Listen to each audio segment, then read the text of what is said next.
Well, I made it to another weekend where I can make some major progress on my debt repayment. You can see my hair is a little bit wet still because I just got out of the shower. Lots of dry bits of grease in my hair, just a hazard of the job I do. But my hair isn't the only thing that needs cleaning. You can see the apartment around me is a disaster. And of course, my car needs to be emptied out and it needs to be cleaned up and get it ready for sale. I'm not planning on selling it immediately, but I just want to get it in the ballpark and start figuring out what to do with some of the contents. So the first thing I need to do is take out everything out of my car except for the window covers. So a lot of this is just camping stuff, and I'm not going to be doing any more car camping, I don't think, for a while anyways, so it all needs to come out.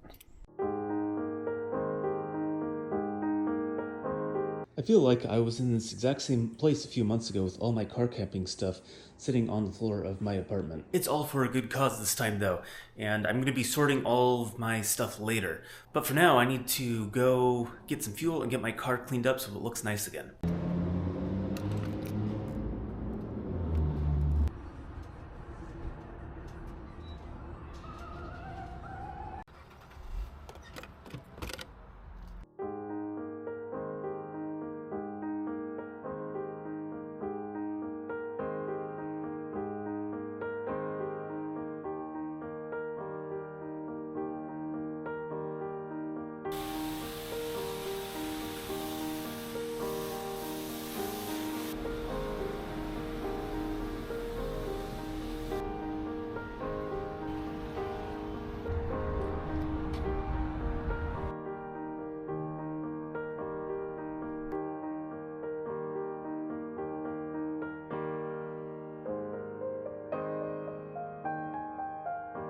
Well, it's the next day, and you can see that I managed to get my solar panel into my apartment. It doesn't really fit anywhere in here, but it's off the roof of my car. The only thing that's left on my car right now are the roof crossbars, so those need to come off, but that project is pretty much done, and its replacement just showed up. This package was actually supposed to be here last week, and the reason why I didn't get a video out was because someone stole my package and stole my future transportation.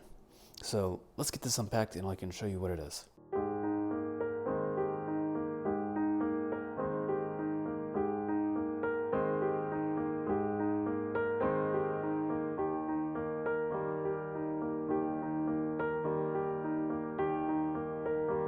So here are all the parts that come with this bike. So this is an e-bike. It's a GoTrax Nano, and it has a very short range, but it folds up so it's very compact, and that's what I got it for. It should be good for commuting to work. It only has a range of 15 miles, something like that, but I live about 2 miles away from work, and one direction is completely downhill, so as long as it can make it 2 miles uphill on the way back, that's all I need it to do. Scooters around here are also very popular, but the problem with scooters is that you don't have pedals on scooters. So I can actually help this get up the hill. I don't have any problems, helping the bike. I wanted something that was really compact that could easily carry my weight and anything that I was bringing with me. And so this fit the bill absolutely perfectly, and it was only like $350, something like that, unlike a full-sized e-bike, which cost 3 to 4 times as much. So I think this makes a lot of sense. I want to test it before I actually sell my car to make sure that this plan is actually going to work. But anyways, let's get this all assembled.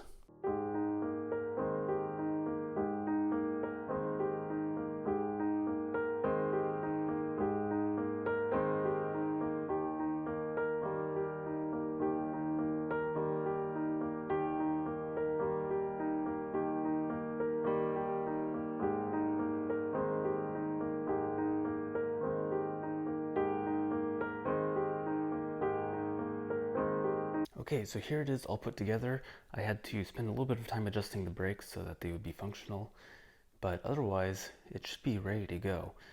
It wasn't really that hard to set up. Basically all I had to do was attach the handlebars, align the handlebars, fit the front tire and the brakes. The brakes were rubbing really badly, so I had to go in and adjust those. It was a little bit of a learning experience because I've never ridden a bike with disc brakes before. By the way, this bike has disc brakes. I'll go over all the features in the morning, but it's all there, it's all put together. I can turn it on now. and that lights up. I can switch it to the light position. It has a very bright headlight, a bright tail light, and also the tail light works as a brake light. So that is really awesome. The other thing I decided to get with it is this helmet. It's just a really simple bicycle helmet. I didn't realize it came with a light as well, but it has a light as well. So anyways, this bike needs to be plugged in overnight before I start riding it. So I'm going to try to commute with this bike tomorrow, but I'm going to test it out in the morning and it needs to charge. So it's now the weekend again. I've actually been commuting for the last couple of days with my new e-bike, and it's been working out really, really well. So I'm going to take you guys on a quick ride and I can show off some of its features. So here we are at the business district near where I live. I'm at an altitude of about 325 feet and we're going down to about sea level. This is the only stretch of my commute where I actually have to ride in traffic. Everything else is in separated bike lanes or on actual bike trails. Obviously I'm not going to take you exactly to where I go to work, but this is generally the path I take. As you can see in this area here, I'm mostly just using the throttle and a little bit of pedaling to get moving, but there is a lot of traffic around here. It's not moving very fast though, and so it's pretty easy to keep track of. The only thing I wish I had were some mirrors, and so that is something that I'm going to see if I can fix. But you can see just how rough the road is in this area. One thing that really helps with this bike though is that unlike a lot of scooters and other really small compact e-bikes, this does have real pneumatic tires which help pick up at least some amount of the shock from all these holes in the road. The other thing that this bike has, which a lot of really small bikes don't have, is real disc brakes. And considering that a lot of my commute is really straight down the side of a hill, having really solid brakes that won't pop tires if they overheat, things like that, it's really important. So here I finally get to the section of the road where the bike path actually starts, at least the separated bike lane starts. And you would think that that means I can really, get full throttle and just go as fast as possible. But between the road being super rough and there is always lots of activity, you just can't do that. So this bike's top speed is about 15.5 miles per hour. And you can see I'm kind of going pretty slow past all these police cars. There's people just kind of standing around inside the bike lane, and this is pretty typical. It doesn't seem to matter what time of day or night you ride down the bike path.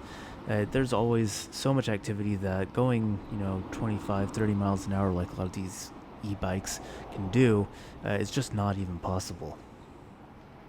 So this section of my commute is probably the most dangerous, where there's a right turn lane that crosses through the bike lane. And this is where I really wish I had those mirrors.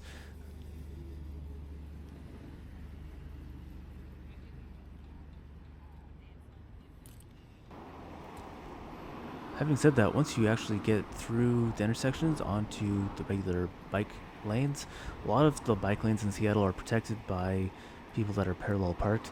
You kind of have to keep an eye on people opening their doors or just kind of randomly driving into the bike lane anyways.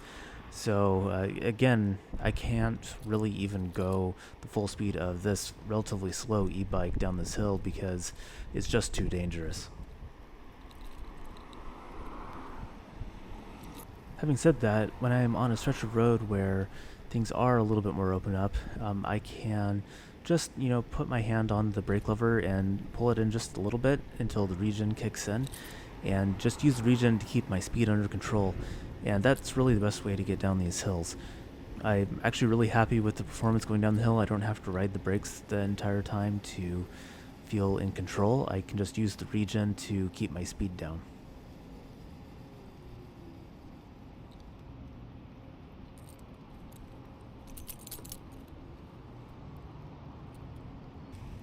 Alright, so here I am not quite on my commuter path anymore. I'm just going down a bike trail. It looks like a sidewalk, but this is actually a bike trail. Even if it was a sidewalk, riding on sidewalks is actually legal in Seattle, as long as you're not like mowing down pedestrians or going super fast or anything. So part of the reasons I decided to come down this direction was because hardly anyone ever walks or even rides their bikes down this part of the bike path, and so it was a good opportunity to just go wide open throttle and see how fast the bike goes. And it's actually pretty quick. It does top out at 15.5 miles per hour, and then it starts cutting the power. And in fact, when you're at full throttle and go down some of these really small hills, it will automatically turn on the regen to try to keep your speed under control. So it's kind of like a cruise control if you're operating at full throttle, so which I find very interesting. One thing that I wasn't very impressed with though was I do have to ride around all of these puddles, because as it turns out, this bicycle is not 100% waterproof, at least according to the instruction manual. So they don't suggest riding it in the rain, and it was actually raining during this particular ride, and they definitely don't recommend you riding it through puddles. It says it can damage the electronics, so we'll see how long the bike lasts in the Seattle weather, but I think it should be okay. It doesn't usually rain very hard here, and I can usually go around puddles just fine. On the plus side though with this bike is the small size and small tires make it extremely maneuverable, so when I do have to go onto the sidewalk, usually at lower speeds I find that pedaling and using the pedal assist works just fine. And so you can just kind of slowly cruise around on the sidewalk. Pedestrians don't seem to mind because you're just so small and you're going kind of slow, and so that is kind of nice.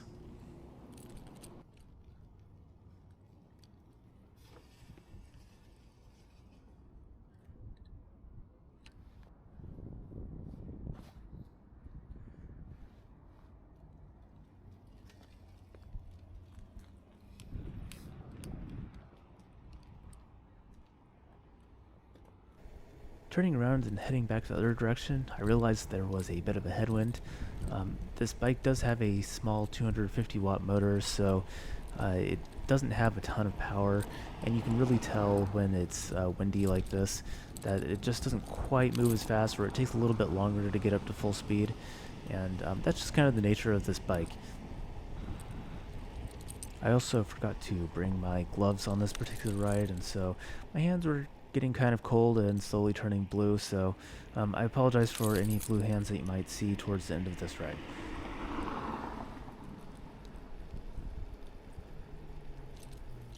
So coming up Alki Avenue here towards the West Seattle Bridge, this is actually a fairly significant hill. I know it's kind of hard to tell on camera, but this is where the bike really starts slowing down quite a bit. I decided to not pedal at all just to see how fast the bike would go, and it really slowed down a lot, and I ended up pedaling.